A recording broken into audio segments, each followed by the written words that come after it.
Bang gambarnya ngulang-ngulang bang gak kayak dulu bang. Oke, biar paham mending lu lihat video ini dari awal sampai akhir biar lengket di otak lu. Woi, jangan skip dulu. Dengerin minimal 1 kali biar lu gak kelihatan bego. Komik Freezing ini sudah di stop update-nya sejak chapter 633. Banyak rumor yang beredar mengenai alasannya. Ada yang bilang penulisnya mati ditusuk asisten. Ada yang bilang karena war di Cina. Ada yang bilang autornya sudah gak mau ngurus dan bla bla bla. Banyaklah. Yang pasti sudah tidak diupdate lagi sejak chapter 633. Belum tahu nanti apakah akan ada perubahan atau enggak. Tapi, kalau ada yang bilang chapter di atas chapter 633 rilis, itu bohong. Kalaupun ada, untuk saat ini, itu adalah alur yang dibuat berdasarkan referensi dari novel. Sama kayak channel ini, tapi di channel ini tidak mengiming-iming chapter 634 dan seterusnya. Kecuali nanti ada perubahan dari penerbit asli Cina. Gambar yang ada di video ini dimasukkan dan dipaksa cocok, menggunakan gambar dari chapter-chapter sebelumnya. Jadi kalau gambarnya tidak sesuai, itu karena emang tidak ada bahan karena komiknya tidak update lagi, jadi harap dimaklumi. Itu aja, semoga paham. Untuk informasi dan tanya-tanya kalian bisa buka tab komunitas di situ ada info. Atau kalian bisa post di sana. Lihat gambarnya. Ini caranya ke tab komunitas. Itu aja, mari menonton.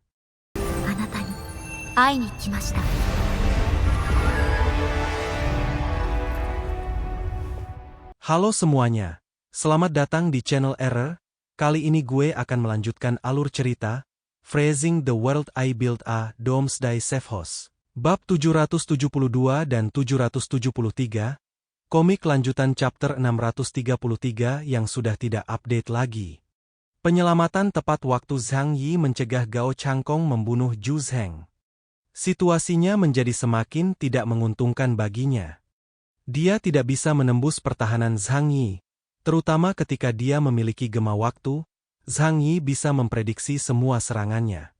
Gema waktu merupakan kemampuan unggul dari Meditation Seal yang dapat memberikan penekanan menyeluruh. Langsung menyegel kemampuan deduktif Gao Changkong. Belum lagi kemampuan bertahan Zhang Yi yang tidak normal. Pada saat ini, seluruh kekuatan tempur Blizzard City berkumpul di sini. Selama pertempuran tertunda, kekalahan pasukan Samsara tidak dapat dihindari. Gao Changkong menarik napas dalam-dalam dan memutuskan untuk menghentikan tindakan ini. Kita mundur. Dia berteriak kepada semua anggota tim Samsara melalui sistem komunikasi. Mendengar kata-kata ini, para anggota tim tidak dapat menahan perasaan sedih. Mereka gagal dalam misi ini, mereka hampir berhasil. Mereka tidak tahu berapa kali mereka telah berlatih untuk hari ini. Namun, itulah kehendak Tuhan. Mereka telah mempertimbangkan semua faktor di Blizzard City, tetapi satu-satunya hal yang tidak mereka perhitungkan adalah Zhang Yi, seorang mutan dari luar kota. Meskipun mereka merasa sedikit menyesal, mereka tetap bergegas ke sini bersama-sama sesuai instruksi Gao Changkong. Mutan yang selama ini dipanggil arena bela diri, namun hanya sedikit orang yang mengetahui nama aslinya, membuka pintu dimensi. Gao Changkong menatap Zhu Zheng dalam-dalam, lalu mengalihkan pandangannya ke Zhang Yi. Zhang Yi, kali ini kau menang. Aku meremehkanmu. Tapi lain kali, tidak akan semudah itu. Zhang Yi tidak mengatakan apapun. Sebaliknya, Deng Shentong datang dengan pedang di tangannya, menatap pintu luar angkasa dengan tatapan tajam. Sulit untuk membayangkan bahwa itu mengarah ke arah tertentu di luar kota, yang merupakan rute mundur yang disiapkan sendiri oleh pasukan Samsara. Apakah kau pikir kau bisa melarikan diri? Deng Shentong bertanya dengan suara yang dalam. Gao Changkong melirik Deng Shentong dengan sedikit rasa jijik di matanya. Bukannya dia sengaja ingin mempermalukannya, tetapi dia tidak menganggap serius lawan yang kalah ini. Deng Shentong, kau seharusnya berterima kasih kepada Zhang Yi karena telah menyelamatkan hidupmu. Kalau tidak, kau akan mati. Deng Shentong tiba-tiba menjadi bersemangat, Tetapi dia tidak berani bertindak gegabah, karena dia memang bukan tandingan Gao Changkong saat ini. Dia hanya bisa menatap Zhang Yi, berharap Zhang Yi akan membantunya menghentikan pria di depannya. Zhang Yi juga tidak ambigu. Dia menurunkan alisnya dan menatap tangan kanannya, dengan api gelap yang menyebar di pedangnya. Aku juga ahli dalam kekuatan ruang. Coba tebak apakah kau bisa melarikan diri bersamaku di sini. Orang lain mungkin tidak dapat melakukannya, tetapi Zhang Yi dapat menghancurkan saluran luar angkasa mereka. Gao Changkong sedikit mengernyit. Dan pada saat ini, dua orang tiba-tiba muncul di udara. Pengorbanan untuk Yu Shen dan San Lusuan. Keduanya bertarung sengit di medan solo Jiu Shen untuk waktu yang lama, tetapi tidak ada pemenang. Hanya dengan bantuan Gao Changkong, Jiu Shen melepaskan kemampuannya. Dia memahami situasi saat ini, lalu berjalan di depan tim Samsara dengan pedang di tangan. Kapten, kau bawa semua orang pergi dulu, aku akan melindungimu. Semua anggota tim menunjukkan ekspresi kasihan di wajah mereka. Wakil Kapten. Karena menjadi orang terakhir yang pergi berarti dia harus menunggu sampai pintu ruang itu tertutup rapat sebelum misinya selesai. Tinggal sendirian di Blizzard City saat ini pasti akan menyebabkan kematian. Namun, tak seorang pun dapat berkata apa-apa lagi. Karena sejak awal ketika mereka memulai rencana ini, mereka sudah siap mengorbankan nyawa mereka. Setiap anggota tim Samsara telah naik dari bawah dan dilatih secara pribadi oleh Gao Changkong. Dan mereka semua membenci ketidakadilan di Blizzard City. Kalau orang lain, mereka pasti akan berkorban tanpa ragu-ragu demi memberi kesempatan kepada rekan satu tim yang lain untuk bertahan hidup. Gao Changkong tidak menolak usulan Jiu Shen. Dia meletakkan tangannya di bahu Jiu Shen dan berkata dengan suara yang dalam, "Kau akan selalu menjadi saudaraku. Kau harus menjadi saudaraku yang paling berani." Jiu Shen menarik napas dalam-dalam dan berkata, "Ya, Kapten." Dia mengeluarkan senyawa nomor 5 dari sakunya dan memasukkannya ke dalam mulutnya tanpa ragu-ragu. Zhang Yi tidak dapat menahan diri untuk tidak mendesah. "Lagi? Jadi kalian semua suka minum obat ya?" Meskipun dulu ia selalu memandang rendah obat yang satu ini, yang justru merugikan dirinya sendiri. Namun, ketika sudah menyangkut pertarungan hidup dan mati, melihat lawannya menggunakan narkoba masih membuatnya merasakan sensasi kesemutan di kulit kepalanya. Senyawa nomor 5 bereaksi sangat cepat. Itu dapat dengan cepat menghabiskan potensi seseorang, dan bahkan menyebabkan kematian jika digunakan secara berlebihan. Akan tetapi, saat ini, Jiu Shen sudah menyadari bahwa dia akan mati, jadi dia tidak menahan diri sama sekali saat mengerahkan kekuatannya. Doar. Api hijau membubung ke langit dan membakar sekelilingnya. Dengan dia sebagai pusatnya, area dalam radius 1000 meter langsung berubah menjadi lautan api hijau. Zhang Yi, San Lusuan dan Deng Shentong semuanya mundur dengan cepat, mereka tidak mau tersentuh oleh api yang komposisinya tidak diketahui. Ratusan prajurit di sekitarnya pun tak sempat mundur dan langsung dilalap api. Dalam sekejap mata, api hijau menyembur keluar dari 7 lubang mereka dan mereka meraung saat terbakar menjadi kerangka. Ajaibnya, pakaian dan senjata mereka tidak rusak sama sekali. Hanya daging dan organ dalamnya yang terbakar menjadi abu. Kehancuran besar Yan Luo. Jiu Shen perlahan mengangkat pedang hijau besar itu. Matanya berubah sepenuhnya menjadi hijau, dan seluruh tubuhnya dipenuhi api hijau yang mengerikan. Ketika sosok setingkat kapten mulai mempertaruhkan nyawanya, tak seorang pun yang bisa menahan gemetar. Gao Changkong dan anak buahnya pergi melalui portal dimensi. Zhang Yi dan anak buahnya tidak dapat menghentikannya. Lagi pula, tidak ada seorang pun yang dapat mengalahkan Dewa Kematian, Jiu Shen. Shine. Shine. Ahahahaha. Jiu Shen mengangkat kepalanya dan tertawa liar. Itu adalah karnaval terakhir seorang pria yang hendak menyerahkan hidupnya. Jika seseorang tidak takut pada kematian, tidak ada hal apapun di dunia ini yang dapat menahannya. Api mulai membumbung tinggi di langit, membantai semua orang di sekitarnya tanpa pandang bulu. Zhang Yi menyadari ada sesuatu yang salah dan diam-diam mundur ke belakang kerumunan. Jiushen pasti akan mati, dia tidak perlu mempertaruhkan nyawanya dengan orang yang sudah mati. Aku akan melindungi Zhu Shuai, kalian urus orang ini. Setelah mengatakan ini, Zhang Yi ingin melarikan diri. Namun, lelaki tua San Lusuan meraih lengannya dan berkata kepadanya sambil tersenyum, orang-orang dari tim Samsara telah melarikan diri. Zhu Shuai aman sekarang.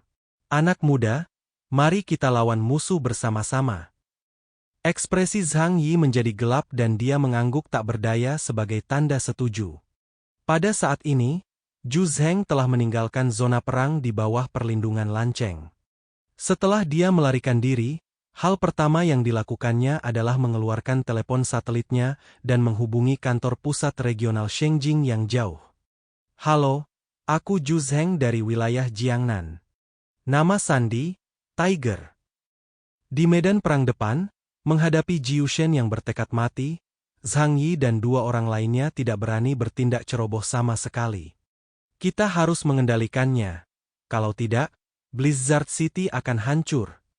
San Lusuan mengingatkan keduanya. Jadi begitu. Deng Shentong secara langsung membuka lingkungan Sumeru Agung dan menggunakan ilusi untuk memengaruhi Jiushen. Agar tidak terpengaruh oleh ilusi, Jiushen harus menutup matanya. Tetapi bagaimanapun juga, dia tidak mempunyai panca indera sekuat Gao Changkong, jadi efektivitas tempur dan kepekaan arahnya sangat terpengaruh. Zhang Yi, San Lusuan dan lainnya menyerangnya dari 3 arah. Pertempuran ini tidak mudah, karena api perang meratakan daratan dalam jarak beberapa mil dari seluruh pusat komando tempur. Alasan mengapa Yu Shen akhirnya mati adalah karena ia mengambil esensinya sendiri secara berlebihan dengan senyawa nomor 5 dan mati karena kelelahan. Ini adalah monster tingkat kapten yang memiliki kekuatan serangan yang kuat dan sangat sulit dibunuh. Tidak heran banyak orang tidak percaya dengan kematian palsu Deng Shentong. Zhang Yi menatap tubuh Jiushen dan menghela napas lega. Sayangnya, Gao Changkong dan yang lainnya berhasil lolos. Zhang Yi mendesah. Mereka tidak bisa melarikan diri. Deng Shentong menggertakkan giginya dan berkata, bahkan jika mereka melarikan diri dari kota badai salju, mereka akan terdaftar sebagai penjahat yang dicari tingkat S dan diburu oleh seluruh negara Huasu. Mereka pasti akan mati. Zhang Yi berkata, tetapi dengan kekuatan Gao Changkong, sangat sulit untuk membunuhnya. Kemampuan Gao Changkong sangat tidak normal, meskipun kemampuan deduksinya agak kalah dengan kemampuan meramal masa depan. Sebaliknya, dia dapat menggunakan kekuatan ini beberapa kali dalam pertempuran dan dapat meningkatkan kekuatannya lebih cepat daripada orang biasa. Terutama jika orang tertentu dipilih sebagai target, pelatihan dapat dilakukan secara terarah. Ditambah dengan 6 segel kuat Tianwu Baolun, kekuatan yang dimilikinya cukup mengerikan bahkan di antara para kapten. Zhang Yi merenung, indeks kemampuan Deng Shentong hanya 9.300, jadi Gao Changkong pasti setidaknya sekitar 9.600. Dia seharusnya paling dekat dengan level Epsilon saat ini. Di sini, ia menambahkan, kecuali saya. Tepat saat mereka bertiga tengah mengobrol, suara Zhu Zheng terdengar dari kejauhan. Jangan khawatir, dia tidak bisa melarikan diri. Zhang Yi menoleh. Meskipun Zhu Zheng tampak sedikit lelah, dia tidak terluka parah karena perlindungan semua orang. Dia hanya tergores secara tidak sengaja ketika mundur dan lengannya diperban. Zhang Yi tidak dapat menahan diri untuk bertanya, apakah kau punya rencana cadangan? Zhu Zheng tersenyum dan berkata, tentu saja. Dia mengangkat kepalanya dan menatap ke langit. Dia pasti akan mati. Zhang Yi tidak tahu dari mana Zhu Zheng mendapatkan kepercayaannya. Jika dia tidak datang tepat waktu, Zhu Zheng akan dibunuh oleh Gao Changkong. Sekarang dia keluar dengan ekspresi percaya diri. Tetapi pada saat ini, Zhang Yi tiba-tiba mendengar suara rantai besi yang ditarik. Dia dan Deng Shentong serta yang lainnya tidak dapat menahan diri untuk tidak melihat ke arah datangnya suara itu. Tiba-tiba kabut mengepul di udara, dan suara rantai besi terdengar semakin dekat. Dua rantai besi muncul dari kabut, satu hitam pekat dan lainnya putih bersih. Mereka berangsur-angsur berubah dari nyata menjadi tidak nyata dan dengan cepat menyebar ke depan. Ada napas kematian menyebar di sekitar rantai. Mencekam dan mengerikan, membuat orang merasakan ketakutan dari lubuk hati mereka. Peringatan batin Zhang Yi terdengar nyaring. Dia dengan cepat berteleportasi beberapa ratus meter jauhnya, jauh dari kedua rantai itu. Deng Shentong dan San Lusuan juga melakukan hal yang sama. Setelah beberapa saat, mereka melihat ke arah yang ditunjuk kedua rantai itu dan melihat mayor pengawal Yanyun yang tampak kebingungan. Sebelum dia menyadari apa yang terjadi, tubuhnya diikat erat dengan dua rantai. Apa? Apa ini? Dia berteriak ketakutan, lalu berjuang mati-matian. Tetapi tidak peduli seberapa keras dia mencoba, atau bagaimanapun dia menggunakan kekuatan khususnya, dia tidak dapat merusak rantai itu sedikitpun. Zhu Zheng yang penuh percaya diri, melihat pemandangan ini, tetapi wajahnya langsung berubah. Bagaimana bisa? Rantai di tubuh Mayor Yanyun semakin mengencang. Pada saat ini, Zhang Yi melihat suatu pemandangan yang membuatnya berkeringat deras. Dua sosok tinggi perlahan muncul dari kabut. Mereka berdua tingginya lebih dari 2 meter, yang satu mengenakan jubah hitam, yang lain jubah putih, dan keduanya mengenakan topi tinggi runcing di kepala mereka. Topi hitam bertuliskan, "Aku di sini untuk menangkapmu," dan topi putih bertuliskan, "Kau di sini juga." Ketidakkekalan hitam dan putih. Zhang Yi tidak dapat menahan diri untuk berbisik. Hampir tidak ada seorang pun di negeri Huasu yang tidak mengenal sosok kedua dewa hantu ini. Kedua hantu itu tampak menyeramkan, kaki mereka melayang di udara, dan mereka menuju ke arah penjaga Yanyun yang terikat rantai. Semua orang di reruntuhan itu terlalu takut untuk bergerak.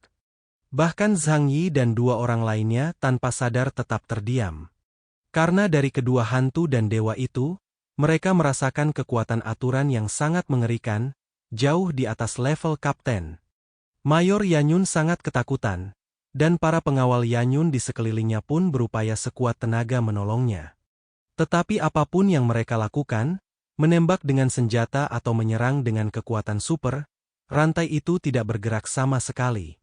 Dalam sekejap, dua pejabat hantu datang mendekatinya, sambil memegang rantai pengunci jiwa di tangan mereka. Kedua hantu itu bahkan tidak melihat satu sama lain, dan hanya menyeret tubuh Mayor Yanyun ke depan. Di depan mereka, sebuah platform besar tiba-tiba muncul perlahan. Bagaikan sebuah pintu besar yang menjulang tinggi ke angkasa, menjulang menembus awan, dan membentang entah berapa mil jauhnya. Kedua hantu itu mengikat tubuh Mayor Yanyun dan menempatkannya di panggung tinggi. Bentuk pintu itu berangsur-angsur menjadi jelas. Tetapi ketika semua orang melihatnya dengan jelas, mereka begitu ketakutan hingga leher mereka menjadi dingin. Karena itu bukanlah gerbang surga, melainkan guillotine yang besar. Ribuan kaki tingginya di langit, sebuah pisau tajam berwarna hitam pekat tergantung di atas awan. Bilahnya miring, dan dengan satu serangan, manusia dan hewan akan terpotong menjadi dua. Mayor Yanyun begitu ketakutan hingga dia hampir kehilangan jiwanya dan berteriak putus asa. Tetapi tubuhnya terkunci erat oleh rantai pengunci jiwa dan dia tidak bisa melepaskan diri sama sekali. Dar! Guillotine jatuh dari langit, dan sesaat kemudian jatuh menghantam, mengiris dari atas kepalanya hingga telapak kakinya. Tubuh Mayor Yanyun terbelah dua dengan rapi. Jika melihatnya dari depan, semua orang bahkan akan berpikir bahwa tidak ada yang salah dengannya. Namun setelah pisau memotong, semua keanehan itu menghilang dengan cepat. Hantu dan guillotine menghilang dalam asap. Namun tubuh Mayor Yanyun terbelah menjadi dua bagian, depan dan belakang, dan dia pun terjatuh. Cara kematian yang mengerikan ini membuat semua orang terkesiap. Karena dari awal sampai akhir tidak ada yang melihat ada yang menyerang sang mayor. Rasanya seperti kena kutukan. Tubuh Zhu Zheng gemetar, bukan karena takut, tetapi karena marah. Gao Changkong, kau menipuku lagi. Zhang Yi tiba-tiba mendapat sebuah ide, dan dia menyadari bahwa masalah ini tidak biasa. Panglima Zhu Zheng, apa yang terjadi? Siapa yang ingin menyerang kita? Zhu Zheng menatap Zhang Yi dalam-dalam. Dia terdiam cukup lama sebelum akhirnya berkata perlahan. Aku meminta orang di distrik Shengjing untuk membantuku membunuh pengkhianat Gao Changkong. Ini adalah kemampuan orang itu guillotine neraka. Siapapun yang menjadi targetnya akan dibunuh. Ini adalah aturan kematian. Pada titik ini, dia menggertakkan giginya dan berkata, sialan Gao Changkong, dia pasti sudah meramalkan semua ini. Bagaimana dia bisa lolos? Tepat setelah itu, bab 770 dan 771, lanjutan chapter 633 pun berakhir. Kata-kata hari ini adalah, yang request komik entar dulu yang lagi cek aman apagah. Jangan lupa klik tombol like dan tinggalkan komentar kalian guys. Jangan biarkan kolom komentar kosong. Kalau kalian punya kritik dan saran, ketikkan di kolom komentar. Itu aja. Adios.